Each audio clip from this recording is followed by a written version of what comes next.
চলো আমরা এখন আমাদের নিয়মের আলোকে দেখি যে আমরা ট্যাগ কোশ্চেনগুলো সলভ করতে পারি কি না।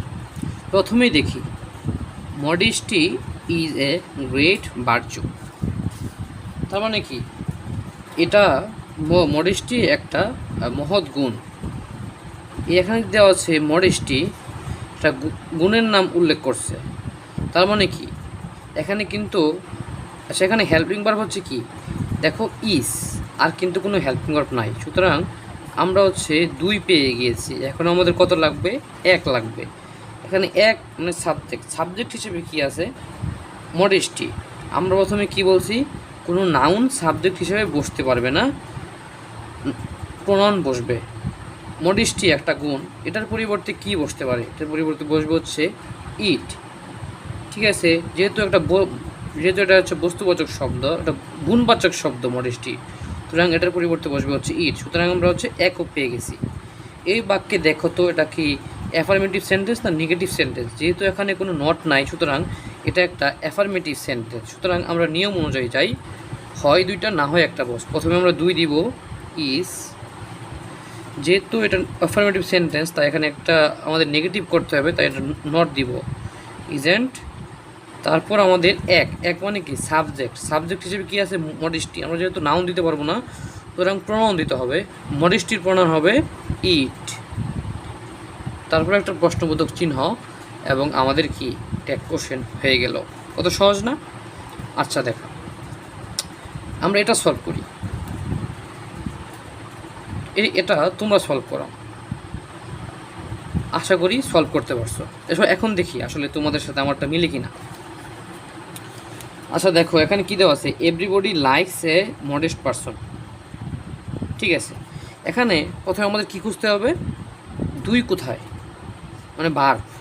এখানে দেখো তো কোনো হেল্পিং ভার্ব আছে কি না? এখানে কিন্তু কোনো হেল্পিং ভার্ব নাই, এখানে একটা মেইন ভার্ব আছে কি, লাইকস, মানে কি পছন্দ করা। এখানে সাবজেক্ট কোনটা? এভরিবডি। আচ্ছা, এটা কি অ্যাফার্মেটিভ সেন্টেন্স না নেগেটিভ সেন্টেন্স? যেহেতু এখানে নট নাই, সুতরাং এটা কি একটা অ্যাফার্মেটিভ সেন্টেন্স, তাই আমাদের কি করতে হবে? একটা নট যুক্ত করতে হবে। আমরা একটা নট যুক্ত করে দিই। এখন আমাদের কি বসাতে হবে? 2, এবং এখানে বসাতে হবে 1। আচ্ছা, আমরা একটা বসাই। আমরা কি পড়ছিলাম একটু আগে, যে কোনো সেন্টেন্স যদি বডি 1 প্লুরাল যুক্ত শব্দ থাকে, তাহলে তার পরিবর্তে সাবজেক্ট হিসেবে বসবে দে। এখানে কী দেওয়া আছে? এভরিবডি, অর্থাৎ বডি যুক্ত একটা সাবজেক্ট, তাই এর পরিবর্তে কি বসবে? দে। এখন আমাদের দরকার হচ্ছে 2 নাম্বার, মানে হেল্পিং ভার্ব। যেহেতু এখানে হেল্পিং ভার্ব নেই, তাই আমরা কি জেনেছি, যখন কোনো সেন্টেন্সে হেল্পিং ভার্ব থাকবে না, তখন আমরা হেল্পিং ভার্ব হিসেবে ডো, ডাস, ডিড বসাতে পারবো। এই দেখো, একটু আগে কিন্তু আমরা বলেছি হেল্পিং ভার্ব না থাকলে ডো, ডাস, ডিড আমরা হেল্পিং ভার্ব হিসেবে বসাবো। ডাস কখন বসাবো? সাবজেক্ট যখন 30% সিঙ্গুলার হবে, অর্থাৎ সাবজেক্ট যখন হি এবং শি হবে, অন্যথায় কী হবে? ডো। এখন আমরা দেখি এখানে সাবজেক্ট কি, দে। আচ্ছা, এই বাক্যটা কি প্রেজেন্ট না পাস্ট? প্রেজেন্ট। যদি পাস্ট হতো তাহলে কি হতো? LIKED, liked. ঠিক আছে, কিন্তু এখানে কি আছে? লাইকস, মানে কি পছন্দ করে সবাই, চিরন্তন সত্য। সুতরাং এটা একটা প্রেজেন্ট টেন্স, আমরা ভার্ব দেখেই বুঝতে পারতেছি, লাইকস। এখন সাবজেক্ট যেহেতু দে আছে, সুতরাং এখানে ডাস হবে না। ডাস কখন হতো? যখন যদি হি অথবা শি থাকতো। দে, এটা কি 3rd পারসন প্লুরাল নাম্বার, সুতরাং এখানে কি হবে? ডো। আচ্ছা, আমরা পরেরটা দেখি কি আছে। Let's try to be modest in our way of life. এটা হচ্ছে ডাইরেক্ট মুখস্থ। আমরা কি বলছিলাম? শুরুতে যদি লেটস অথবা লেট আস থাকে, তাহলে কি হবে? Shall we, shall we. এটা হচ্ছে ডাইরেক্ট মুখস্থ। আমরা পরেরটা দেখি। A modest student hardly fails to reach his goal. আমরা প্রথমে সাবজেক্ট এবং হেল্পিং ভার্বটা খুঁজে বের করব। এখানে হেল্পিং ভার্ব কোনটা? ফেলস। এবং সাবজেক্ট কোনটা? এ মডেস্ট স্টুডেন্ট, এ মডেস্ট স্টুডেন্ট এবং ফেলস। আর আমাদের অন্য কোনো কিছু দেখার প্রয়োজন নেই। এখন আমাদের দেখতে হবে এই সেন্টেন্সটা কি অ্যাফার্মেটিভ না নেগেটিভ। আমরা কি জানি, যদি নট থাকে তাহলে সেন্টেন্সটা নেগেটিভ, আর যদি নট না থাকে তাহলে অ্যাফার্মেটিভ। এই বাক্যে কোথাও কিন্তু নট নেই, সুতরাং সেন্টেন্সটা অ্যাফার্মেটিভ। কিন্তু ভুল, এই বাক্যে দেখো হার্ডলি নামে একটা শব্দ আছে, কদাচিৎ। এই হার্ডলি নেগেটিভ অর্থ বহন করে, সুতরাং সেন্টেন্সটা নেগেটিভ। তাই আমাদের কি করতে হবে? অ্যাফার্মেটিভ। প্রথমে আমরা কি দিব? 2। যেহেতু নেগেটিভ তাই নট হবে না, অ্যাফার্মেটিভ করতে হবে। এবং 1, 2-এ কী হবে? হেল্পিং ভার্ব, এবং 1-এ কী হবে? সাবজেক্ট। এখানে আমরা সাবজেক্টটা বসাই। সাবজেক্ট কি? এ মডেস্ট স্টুডেন্ট, মানে কি? একজন ছাত্র, মানে মডেস্ট একটা গুণ, এবং হচ্ছে এই গুণে গুণান্বিত একটা ছাত্র, মানে কি? এখানে কয়জন? একজন, সুতরাং কি বসবে? হি। একজনের পরিবর্তে হি, অনেকজন বসলে বসবে হচ্ছে দে। এখন আমরা হেল্পিং ভার্ব দিব। দেখো তো এই বাক্যে হেল্পিং ভার্ব আছে কি না? নাই। কি আছে? ভার্ব আছে। কি? ফেলস, মানে কি? এটা একটা প্রেজেন্ট ভার্ব। যদি পাস্ট ভার্ব থাকতো তাহলে হতো কি? ফেইলড। এখন আমরা 2 যেহেতু হেল্পিং ভার্ব বসাবো, তাহলে আমাদের হাতে অপশন কি আছে? ডো অথবা ডাস। সাবজেক্ট কি? থার্ড পারসন সিঙ্গুলার, সুতরাং এখানে কি বসবে? ডিও ইএস, ডাস। আমরা পরেরটা দেখি। Nobody trust a liar. দেখো নোবডি, ভার্ব কোনটা? ট্রাস্ট। এখন আমরা দেখি, আমরা কি জানছি?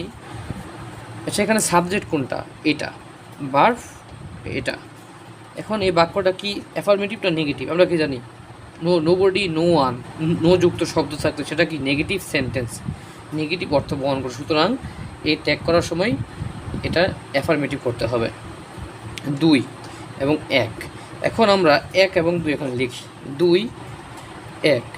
1-এ কি? সাবজেক্ট। আমরা কি জানি? বডি ওয়ান যুক্ত শব্দ সাবজেক্ট হিসেবে থাকলে 1-এ বসে কি? দে।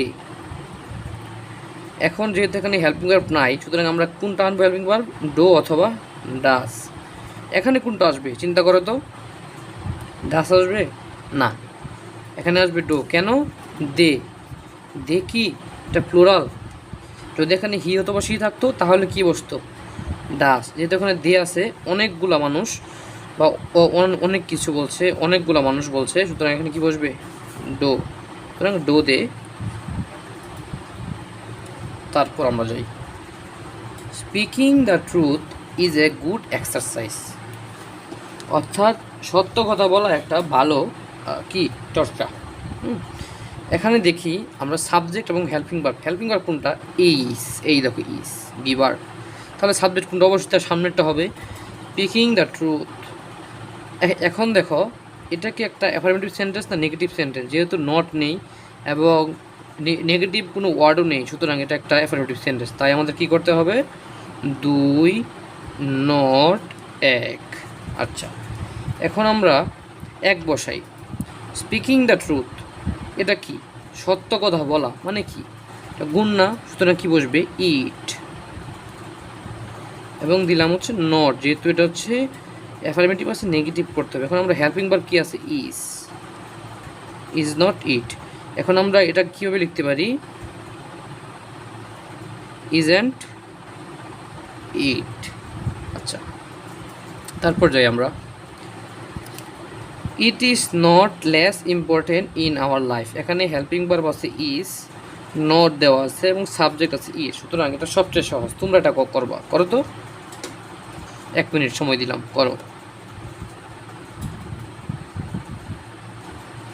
করতে পারছো না?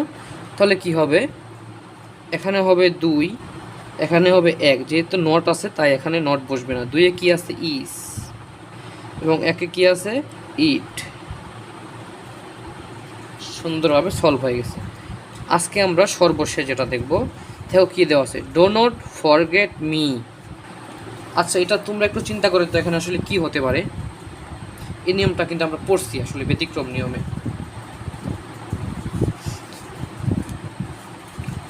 আমরা কি জানি? ইম্পারেটিভ সেন্টেন্স চেনার উপায় কি? শুরুতে main verb please, kindly, do not, does not, did not, never, always, let ইত্যাদি দ্বারা যদি কোনো বাক্য শুরু হয় তাহলে সেটা ইম্পারেটিভ সেন্টেন্স। আর যখনই আমরা বুঝে যাব এটা একটা ইম্পারেটিভ সেন্টেন্স, তখনই আমরা মুখস্থ কী দিয়ে দিব? Will you. ক্লিয়ার? আশা করি বুঝতে পারছো। আজকের মতো ক্লাস এখানেই সমাপ্ত। যদি কোনো এখন কি করতে হবে, আমাদের যেটুকু আজকে নিয়ম শিখলাম এই নিয়মের অধীনে যতগুলো বোর্ড কোশ্চেন আছে সবগুলো আমরা একটা একটা করে সলভ করব। আশা করি সমস্যা হবে না। দেখা হবে পরবর্তী ক্লাসে।